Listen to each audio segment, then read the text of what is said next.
요한일서 3장 12절에서 15절 말씀까지 봉독해 드리겠습니다. 가인같이 하지 말라. 그는 악한 자에게 속하여 그 아우를 죽였으니 어떤 이유로 죽였느냐. 자기의 행위는 악하고 그의 아우의 행위는 의로움이라. 형제들아, 세상이 너희를 미워하여도 이상히 여기지 말라. 우리는 형제를 사랑함으로 사망에서 옮겨 생명으로 들어간 줄을 알거니와 사랑하지 아니하는 자는 사망에 머물러 있느니라. 그 형제를 미워하는 자마다 살인하는 자니 살인하는 자마다 영생이 그 속에 거하지 아니하는 것을 너희가 아는 바라. 아멘. 여러분하고 인사할 때 사랑합니다, 사랑합니다, 정말 사랑합니다.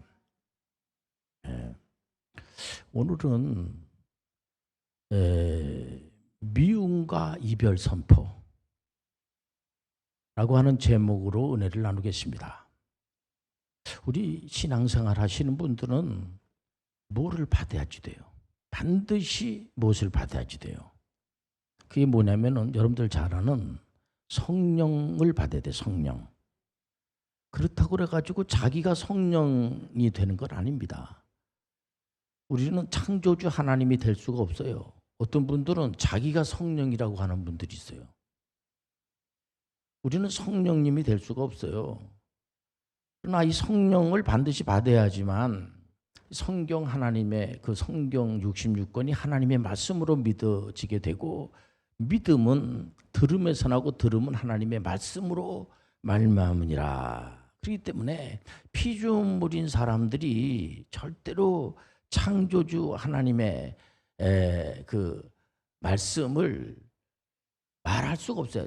이 하나님의 말씀은 하나님만이 말씀할 수가 있는 거예요. 이게 1.1획도 성경 66권은 1.1획도 틀림이 없다고 하는 사실을 우리가 알고 있지 않습니까?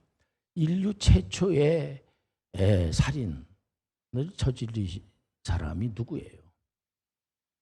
인류의 조상 아담과 하와의 아드님이 가인과 아벨인데 가인이 아벨을 죽여요. 왜 죽였는가 가만히 보니까는 가인은 악한 자에게 속하여 행위가 악하고 아벨은 행위가 의롭다는 겁니다. 그러니까 그 동생 아벨을 시기하고 미워하고, 그래서 여러분들 그냥 절대로 이 누구를 미워한다든지 시기하면 안 돼요. 친구가 잘 되면 그저 박수 쳐주고 어려움을 당하고 하면은 함께 위로해 주고 그러면 되죠. 이게 잘 안 되는데 인류의 비극이 있다는 겁니다.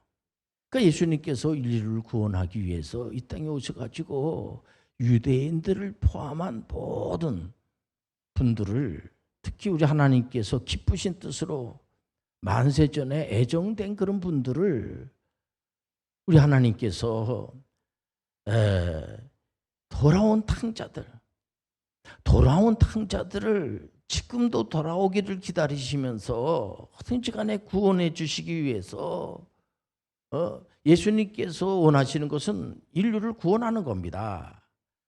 그런데 유대의 그 종교 지도자들과 정치 지도자들이 예수님을 완전히 그 신성 모독죄로 몰아가지고 처단하지 않았습니까?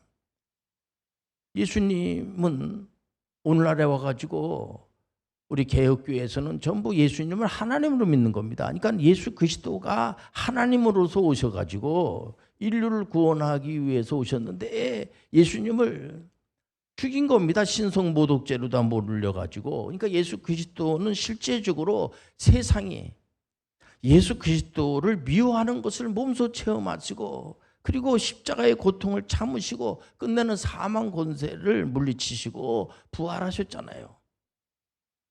그러니까 결국 진리가 성공하는 겁니다. 그러니까 결국은 이 거짓이 멸망을 당해버리고 마는 거예요. 그래서 어떻게 보면 큰 사역을 담당하시는 분들을 보면은 믿음 받을 용기가 필요하다는 겁니다. 우리가 종교 개혁자들을 보면은 야누스, 체코의 야누스, 이분은 옳은 일을 하는데 많은 그런 분들이 그 당시에 종교 지도자들이 미워했어요. 옳은 걸 하면은 미워하는 분들이 많아요. 그러나 그 미움을 받는 것을 감수하면서 체코의 아누스, 또 독일의 마르틴 루터, 여러분들 잘 아는 그 프랑스의 장 칼뱅 장로교단을 만들지 않았습니까? 또 구룬투비, 스코틀랜드의 존 낙스라든가, 또 현대 성교 아버지라고 하는 일리안 캐리, 또 존 웨슬레 감리교단을 만들지 않았습니까? 이런 분들은 많은 분들로부터 오늘날에 와가지고 존경을 받고 있습니다.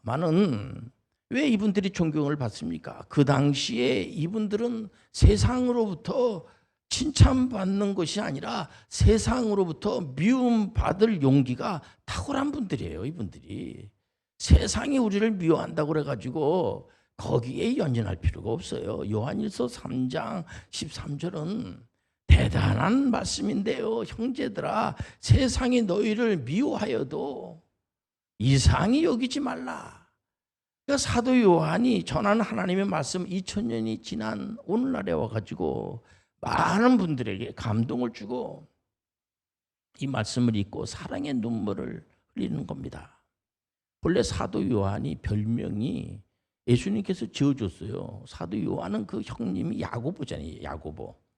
야고보고 그의 어머니가 살로메입니다. 교육열이 아주 그 득심한 열성적인 그 살로메, 예수님을 계속 쫓아다니면서 예수님의 말씀을 들으면서 그 아드님 되는 야고보하고 사도 요한을 큰 그 복음의 증인으로 만든 그분이 살로메입니다. 이분이 이제 그 부잣집 아드님이에요. 사도 요한은 성격이 워낙 이게 괴팍스럽고 안 좋았으면은 우리 예수님께서 직접 별명을 너는 우레의 아들이다. 야고보하고 사도 요한을 그렇게 명칭을 별명을 줘주지 않았습니까? 그런데 어떻게 이렇게 사랑의 사도가 됐는가? 완전히 달라진 겁니다. 누가 사도 요한을 이렇게 편하게 만들었습니까? 이것은 바로 성령님의 은혜와 은총으로 말미암아 완전히 그 사도 요한이 변하게 된 겁니다. 그래서 사도 요한 역시 예수 그리스도의 막내 제자로서 막내라고 그래가지고 세상이 봐주는 거 없습니다. 엄청난 그런 이 핍박을 당하면서 세상에 미워하면 미워할수록 더욱더 사랑의 복음을 전파하면서 세상이 아무리 미워해도 미움받을 용기를 넘어가지고 사랑의 복음으로 세상을 사랑의 나라로 만드는데 사도 요한은 큰 몫을 담당했어요. 예수님의 그 어머니를 예수님께서 십자가에서 피로 돌아가시면서 육신의 어머니를 좀 돌봐달라고 사도 요한한테 부탁을 하지 않았습니까? 그래서 끝까지 사도 요한은 그 육신의 어머니를 돌보면서 복음을 전하는데 계속해서 사랑에 대한 메시지, 복음, 사랑의 복음. 그러니까 요한복음, 요한일서, 요한이서, 요한삼서에 보면은 사랑의 복음이 사도 요한에 의해서 기록이 되는 이 엄청난 축복이 아니겠습니까? 사랑의 나라로 만드는데 투자하지 않았어요. 성경적 역사는 진실된 시제입니다. 거짓이 없기 때문에 많은 분들이 사람의 복음에 감동을 해가지고 이 사람의 복음을 전하면은 마치 에스겔 골짜기에 바싹 마른 그 심령이 바싹 마른 뼈들이 이 사람의 복음을 증거하니까 뼈와 뼈들이 막 그냥 부닥치면서 살이 막 입혀지면서 바싹 마른 그 뼈들이 막 살아나는 것처럼 이 사람의 복음이 할 때에 가정이 살아나고 사회가 살아나고 국가가 살아나고 아시아가 살아나고 유럽이 살아나고 아프리카가 살아나고 전 세계가 다 살아난다는 사실을 여러분들 알지 않습니까? 이제 전 세계에 있는 모든 나라들은 자국의 이득만을 위해서 다툼을 멈춰야지 돼요. 우리만 잘 살아야지 돼. 나만 뭐 잘 돼야지 돼. 뭐 일리가 있고 이해가 돼요. 그러나 그것이 성경에서 그것을 말하고 있질 않아요. 이제는 나만 운전을 잘한다고 그래가지고 되는 게 아닙니다. 방어 운전이라는 게 있잖아요. 이제 겨울이 되면은 눈이 많이 오고 하기 때문에 서로가 서로를 이렇게 이제 그 스노우 타이어도 있고 하니까 그렇지만은 그 체인을 이렇게 채우고 해가지고 상대방을 우리가 운전을 잘할 수 있도록 항상 그 나만 운전을 잘한다고 되는 게 아니라 상대방 차가 와가지고 부닥치는데 어떡합니까? 그렇기 때문에 이젠 전 세계에 있는 모든 분들은 자신들의 이득만을 위한 욕심을 멈춰야지 돼요. 그게 좋은 게 아니에요.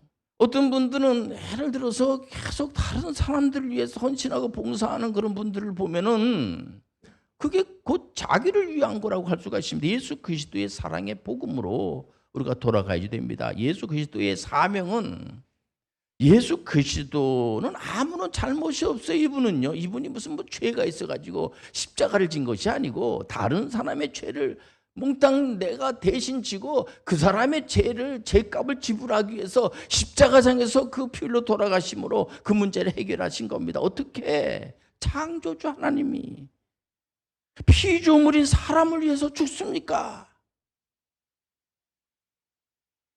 여기에 진정한 사랑이 있는 겁니다.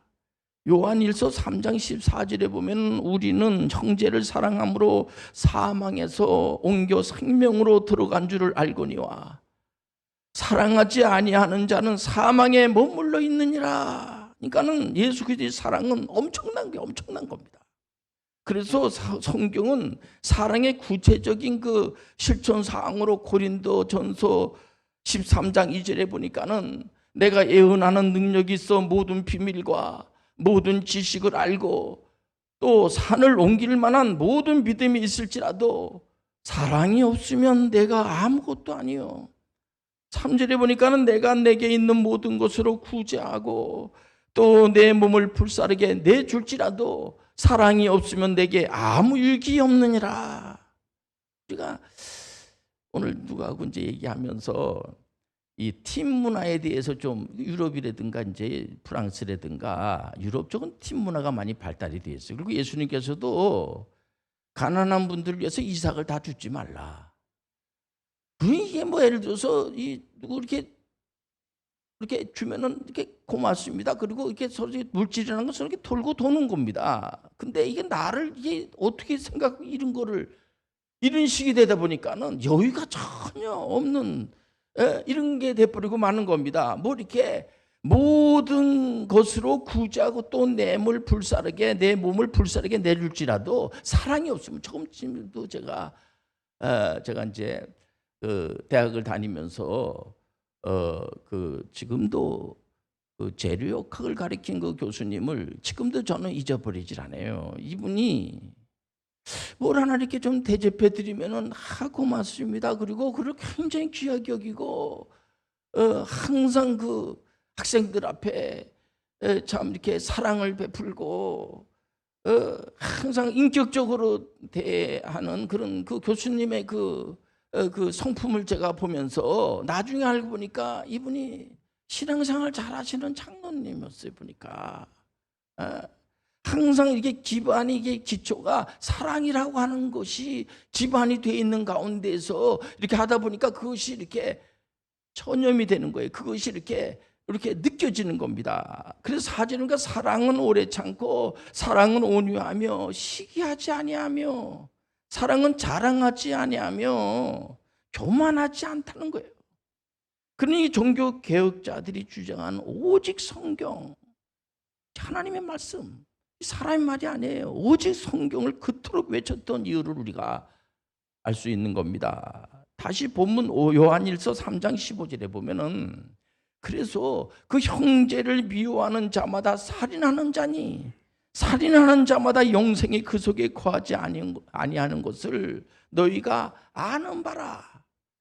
예수 그리스도의 이 사상적 품격은요, 세상의 어떤 사상으로도 비교할 수 없는 수준 높은 세계관이에요.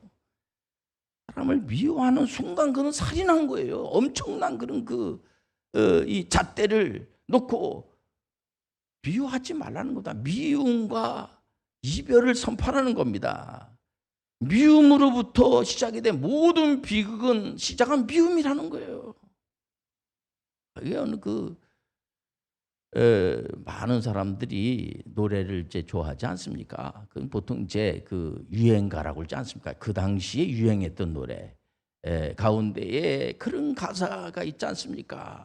오남 맺힌 마음에 잘못 생각에 돌이킬 수 없는 죄에 저질러 놓고 그런 가사가 있어요. 그 실제적인 제가 확인 안 했습니다만 실제적인 그런 일이 있었다고.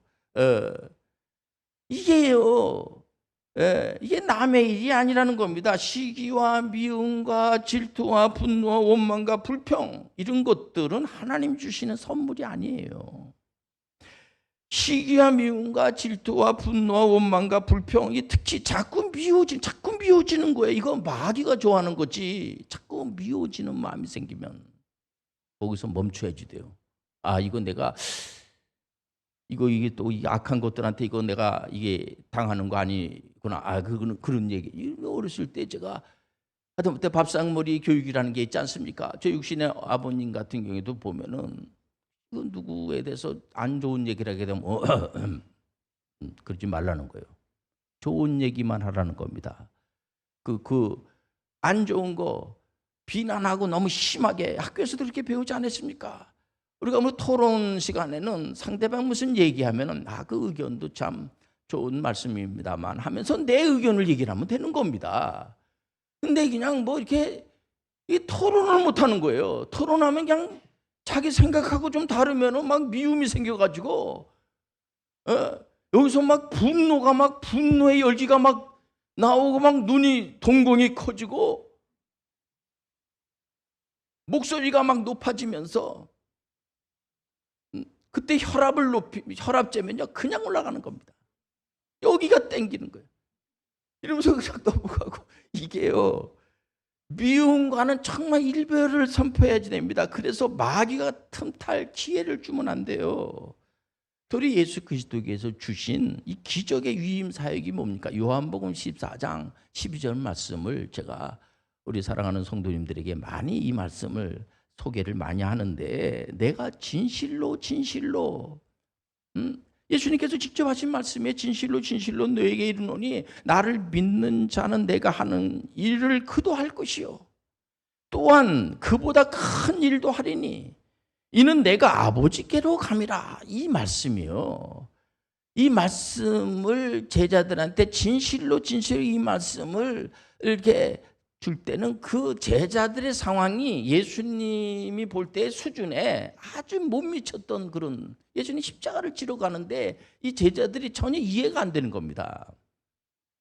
하나님을 보여달라고 그러고 나를 본 자는 곧 하나님을 본 자다 이렇게 설명을 계속 했는데도 불구하고 전혀 제자들이 수준이 그 예수님이 원하는 그 수준에 아주 턱도 안 되죠. 부족하기 그지없습니다. 그럼에도 불구하고 우리 예수님께서는 엄청나게 우리를 대접해 주면서 제자분들을 대접해 주면서 이 기적의 그 사역을 예수님께서 이제 부활승천하시고 하나님 우편에 가서 우리를 위해서 중보 기도하지 않습니까? 그런데도 이 부족한 저희들을 그 제자들을 믿고 그 엄청난 일을 사역을 다 맡겨주는 겁니다. 그래서 제자들이 엄청난 일을 하게 되고 오늘날에 와서도 많은 분들이 엄청난 일을 많이 하는데 물론 우리가 노력도 하고 애쓰고 힘쓰는 거 귀하죠. 그러나 하나님이 영광된 일을 할 때는 세상 일도 마찬가지입니다. 할 때는 하나님의 도움이 100% 필요해요. 여러분들 내 지혜 가지고 되는 게 아니에요. 하나님 내 어리석은 이 지혜를 우둔한 지혜를 주여 하나님께서 원하는 하나님께서 영광된 일을 할 수 있도록 하나님 아버지 그러니까 주님께서 마태복음에 보면은 구하라 그러면 주실 것이요 구하란 말이에요. 구하라. 우리 믿음의 사람도 하나님 앞에 구하시길 바랍니다. 우리가 은사도 하나님 주신 선물을 은사라고 그러잖아요. 그 은사라고 하는 선물은요 내가 내 내가 나한테 주는 걸 선물이라고 그러지 않죠. 다른 분이 나한테 주는 걸 선물이라고 그러죠. 하나님께서 우리한테 선물을 주시는데 믿음도 하나님이 주시는 선물이에요.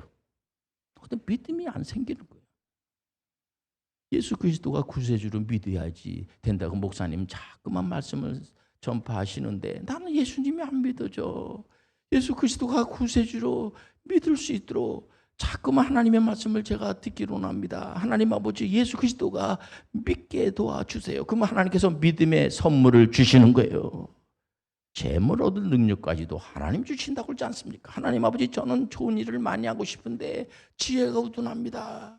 하나님 아버지 지혜를 좀 주세요. 이걸 지혜를 제가 나를 위해서 내 영광을 위해서 쓰는 것이 아니라 하나님의 영광을 위해서 이웃을 위해서 많은 사람들 위해서 요즘 NGO 단체들이 많아요. 좋은 일을 하는 사람들이 많아요. 어떤 경우에는 하나님 안 믿는데도 불구하고 좋은 일 하려고 하는 분들이 많이 계세요. 그런 분들은 어떻게 생각합니까? 라고 묻는 분들도 있어요. 그런데 우리 하나님은 믿는 자 하나님인 동시에 우주 만물을 다 지배하시고 다스리는 그런 하나님이세요. 그렇기 때문에 우리 하나님은 하나님을 이 사람이 지금 믿지 않다고 할지라도 좋은 생각 갖는 그런 분들은 하나님의 영향력을 미쳐가지고 코레서 같은 분이 그런 분 아닙니까?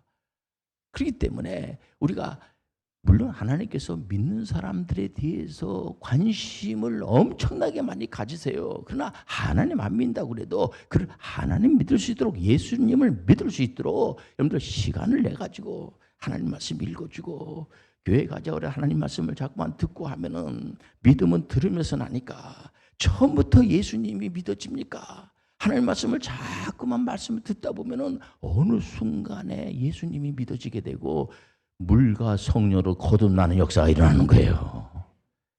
예수님의 제자분들도 처음에는 예수님이 구세주로 믿어지지 않는 겁니다. 메시아로 믿어지지 않는 거예요. 근데 나중에 예수님께서 부활승천하시고 성령님을 보내주시고 나서 성령을 받고 난 다음에 그 사도 바울 선생님은 성령을 받지 않으면은 크리스찬이 아니에요. 그런 말씀을 하잖아요. 성령을 여러분들 성령은 바람이 어디 와서 어디로 가는지 모르는 것처럼 성령은 실존하시는데 우리가 알 수가 없지만은 오늘 이 자리에도 성령이 역사하시는 거예요. 말씀을 여러분들 듣다가 성령을 받게 되고 기도하다가 성령을 받게 되고 전도하다가 성령을 받게 되고 저는 여러분들이 성령을 많이 충만하게 받아서 성령의 열매는 여러분들 아시죠? 갈라디아서 5장 22절 23절에 나오는 사랑과 희락과 화평 사랑의 그 성령의 열매를 받게 되면은 좋은 일을 많이 하게 돼요. 오래 참음과 또 많은 사람들을 자비를 베풀고 많은 사람들에게 좋은 일을 많이 하게 되고 또 자기 자신에 대해서는 충성과 절제와 이 충성 절제가 참 중요한 겁니다. 그래서 요즘 같은 세상이 어렵지 않습니까? 어려운 세월을 보내고 있어요. 절제하는 그런 마음을 가지고 언제든지 간에 상대방을 자꾸만 이렇게 칭찬하고 격려하는 미워하는 것이 아니라 미워하는 마음이 들어오면은 이거를 멈춰야 되겠다. 이별을 선포해야 되겠다. 그리고 여러분들 에레토리오 그를 사랑으로 감싸주는 그런 수준이 있는 분들이 되시길 바랍니다. 사실은 설교 제가 하지만은 이게 쉽지 않아요. 성령을 받아야 돼요. 기도하겠습니다. 하나님 아버지, 우리가 미움과 이별을 선포하는 저희들 되게 도와 주옵소서. 힘든 분들에게 성령의 은혜로 미워하는 것이 아니라 미움이 변해서 사랑으로 변하는 그러한 저희들 되게 도와 주옵소서. 예수님의 이름으로 기도합니다. 아멘.